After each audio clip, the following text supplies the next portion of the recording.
Hi guys, welcome to another video. So this video is going to be a shorter one than last time, I hope. What we're going to be doing is we're going to be looking at the new turbo trainer I've just bought, which is clearly the Elite Zumo. So to talk a little bit why I've upgraded turbo trainers and what I had before. Previously I had the Tacx Flow Smart T2240, I think it is. This is a really cheap smart turbo, probably the cheapest you can get. It's about £200 brand new. And I think Halfords is the only place to buy it in the UK. So I've had this just over a year and it's been a good turbo. It's high enough power for anything I want to do on a turbo. I do it race, I've used it for training and for some sort of mass participation events. The reason I have decided to get rid of this turbo, or to upgrade it at least, there's nothing actually wrong with it. It's a bit annoying to calibrate. You have to calibrate it fairly regularly, and that involves making sure your tyre pressures are okay, and then you go into the app, or if you want the turbo, go in the app, do a spin down calibration. Sometimes the app's fussy to connect, and then if you do need to alter the resistance of the unit, you have to get off the bike, go around to the back, adjust it, get back on the bike, and then repeat this process again. It never liked doing multiple calibrations in a row, so it used to take a few power cycles to get it happy, and that was just annoying. The other thing I'm not such a fan of is the noise. Now it's a lot quieter than previous non-smart turbos I've had. I've always had quite low-end ones. I think before this the most expensive one was about £180, which was a Cyclops turbo. So yeah, it's a little bit loud for what I like. I'm hoping this is quieter, but it may not be. That's to be decided. So because noise is important to me, I'm going to do a little noise test as well in this video. So I've already done the test on this. I'll talk more about what the test is later. But first we will unbox the Zumo. So the Zumo, unlike the Tacx, didn't come with a wheel riser, so I've actually bought pretty much the same wheel riser as I had with the Tacx, just because I'm going to sell the Tacx and I want to sell it as a complete unit. So yeah, I'm going to get on with unboxing the Zumo. Then we'll do a little setup, although I won't do bike setup. I'll just put the legs on and that'll be about it. And then once that's done, I'll do the noise tests on the Zumo, and then we will just do a little comparison. I'll do a quick Zwift training session. I say quick, maybe an hour or so, and then I'll give my final thoughts on the Zumo. Also, just to mention price, like I say, this is about £200 and this one was £427 from Halfords today. I think it has been a little cheaper in the past, but not much, and the riser was about £10. Okay, so we're going to get on with the unboxing now. We'll start with just unboxing the wheel riser. Nothing special here. The box literally contains nothing apart from the riser. It is the exact same riser that came with the Tacx Flow. The only difference being the colour. But it's a really good riser. It keeps the wheel firmly centred. It doesn't have any height adjustment, I don't think, but I don't really need height adjustment. Okay, we'll put that off to one side. Okay, we'll now open the Zumo. No knife, let's use a pen.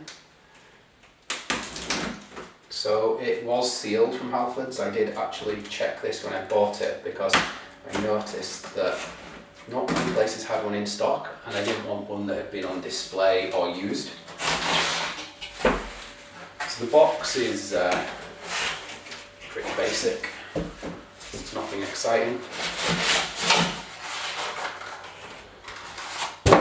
Some packaging, that feels like it's got stuff inside. What does that? I presume they are the legs. Got a manual, some bolts and a wheel skewer. Got what I presume is a power supply.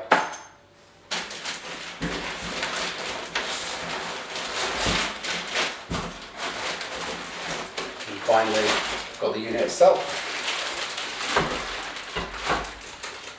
Okay, let's get rid of the box.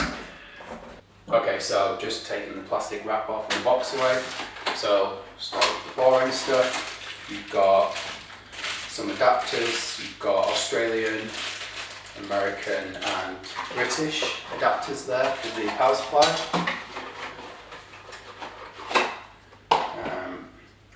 just the power supply front. Interesting they didn't come with any European adapters. So here we've got just some marketing stuff. User manual, handily printed the serial number on the user manual, which is good because you don't have to hunt around looking for it on the back of the machine if you need it. This wheel skewer, it's not going to be on a wheel, but yeah, the bike skewer. Got various marketing stuff. You get 12 months subscription to Elite My E-Training, whatever that is. So maybe we'll try using that at some point. There's a Ruby 30 days free trial, or I think they're always doing 30 days at the moment. And Kinomat, which I've never heard of that. But there's 2 months free of that as well.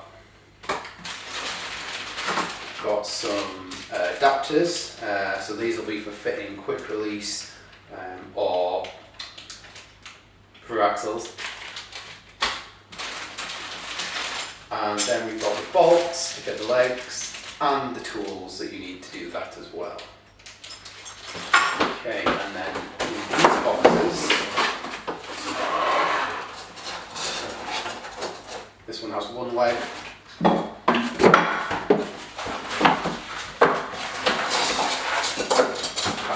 And this one has 2 legs. So this is now going to be the side, and that's going to be the front. So the turbo itself is quite heavy compared to the old turbo. If I should put it on that side. Let's just put it down like that. Okay, so yeah, these are the side legs with this adjuster on. It looks like, yeah, so they sort of tie in there and bolt in there, and then you'll be able to undo that and they'll swivel around, I guess just for storage more than anything else. So yeah, 1 bolt in each of the side legs and then 2 bolts to hold the throttle on. So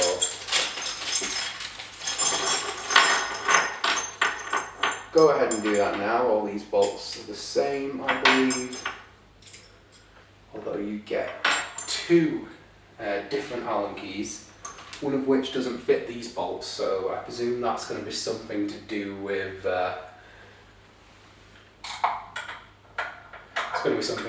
attaching the quick release adapters or the through axle adapters.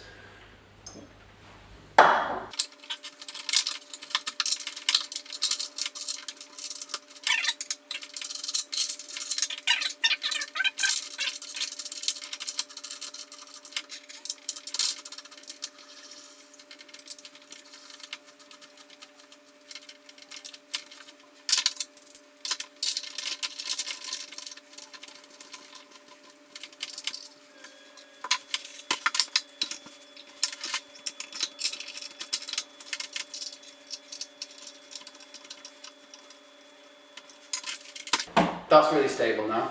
So I'm going to go upstairs where I keep my turbo trainer, going to put the cassette on, going to do the noise tests, then I'll come back and give sort of my final thoughts on the turbo. So just to give you a bit of an overview as to how the noise test is going to work, I'm going to do a warm-up on both the turbos, first the Tacx and then the Elite. So I'll do that for about 10 minutes, then I'll do a spin down calibration, then I will do 3 tests. The first test is in gear 1, the bike's a 9-speed, so the first test is gear 1, 90 RPM, 150 watts. I'm just going to use erg mode in Zwift. Then I will do gear 3, 285 watts, 90 RPM, and then I'll do gear 6, 500 watts, 90 RPM. We'll look at the average noise levels over about 10 seconds, then we'll compare them side by side.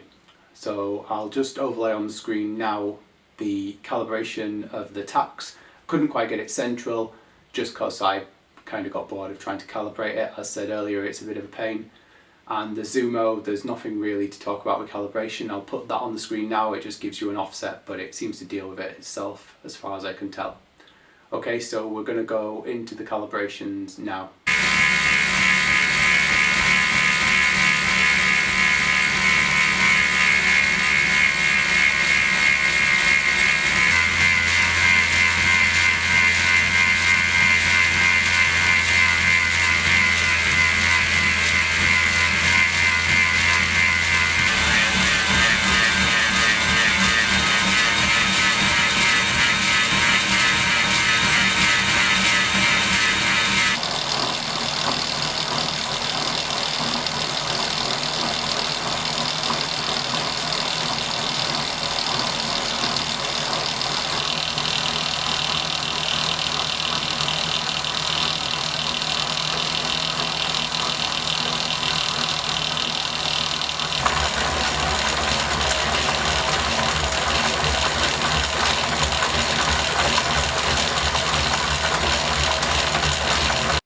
So these are the results from the test. Interesting results. As you can see, the Tacx Flow pretty much did not change its noise reading no matter how fast we were going. The Zumo, on the other hand, was significantly quieter in all three tests, but did get louder as it got, I want to say, faster. So yeah, the Elite is definitely a lot quieter.